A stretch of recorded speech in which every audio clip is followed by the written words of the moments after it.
పంచాస్య నినుగొల్వ పంచాస్య నినుగొల్వ పరమాన్నముల వేళ పత్రియున్నను చాలు పరమ పురుష విశ్వనాథ నుతింప వేదమంత్రములేలా ఉదకమున్నను చాలు ఊర్ధ్వశాయి పశుపతి నీకీయ పట్టు వస్త్రములేలా బూదియున్నను చాలు భువన పోష మల్లేశ పూజింప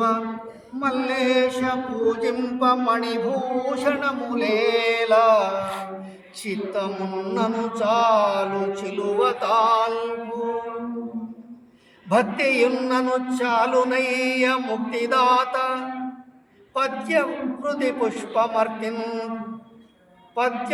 పుష్పమర్పింతు ప్రణవరూప భక్తజనరక్ష పరమేశ పాపనాశ లింగరూప భూతేశ శ్రీ సంగమేశ. పంచాస్య అంటే పరమశివుడు 5 ముఖములు కలిగినటువంటి వాడు, అందుకే పంచాస్య అని సంబోధించినాడు ఇక్కడ కవి. పంచాస్య నినుగొల్వ, ఓ శివ, నిన్ను కొలవడానికి, నిన్ను సేవించడానికి పరమాన్నములవన్నీ ఎందుకు? పత్రి ఉన్నను చాలు, ఒక పత్రిదళం ఉంటే చాలు, నీవు పరవశించిపోయి నీ భక్తుల యొక్క కోరికల్ని తీరుస్తావు. ఓ విశ్వనాథ, నుతింప అంటే నిన్ను నుతించడానికి వేద మంత్రాలు అవన్నీ ఎందుకు? వేద మంత్రాలు లేకపోయినప్పటికీ వాటి అవసరం లేదు. ఉదకమున్నను చాలు. ఓ ఊర్ధ్వశాయి అంటే ఉదకం అంటే నీరు ఉంటే చాలు, నీటితో అభిషేకం చేస్తే చాలు. అభిషేక ప్రియుడు అన్నమాట శివుడు. ఆ విధంగా నీటితో అభిషేకం చేస్తే చాలు, పరవశించిపోతాడు ఆ పరమశివుడు. పశుపతి నీకీయ పట్టు వస్త్రములేలా, మరి పట్టు వస్త్రాలు, దివ్యమైనటువంటి ఆభరణాలు, ఇవి ఏవి కూడా ఆ శివుడు ఆశించడు. మరి ఏం ఆశిస్తాడు? బూదియున్న చాలు భువన పోష, మరి బూది అంటే విభూతి అర్పిస్తే చాలు, సంతోషించిపోతాడనమాట. బూదియున్నను చాలు భువన పోష మల్లేశ పూజింప మణిభూషణములేలా. ఓ మల్లేశ్వర, నిన్ను పూజించడానికి మణిమాణిక్యములు మొదలైనటువంటివన్నీ అంత గొప్ప విలువైనటువంటివి ఎందుకు?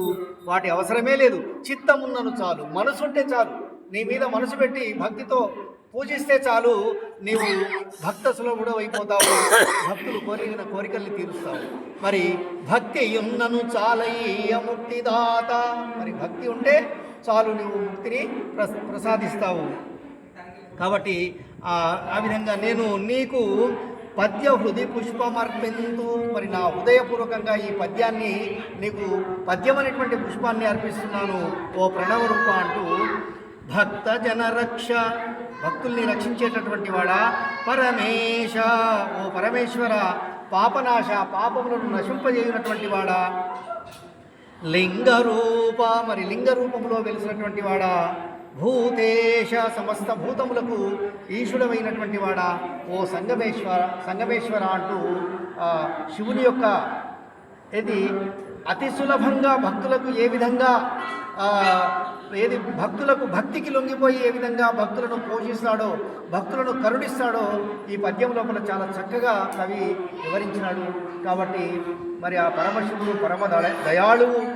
మరి మనం అందరం ఈ విధంగా ప్రతి వారం వచ్చి ఈ విధంగా చేస్తున్నందుకు కృపా కటాక్షములు మనందరి మీద ఉంటాయని ఆశిస్తూ ముగిస్తున్నాను.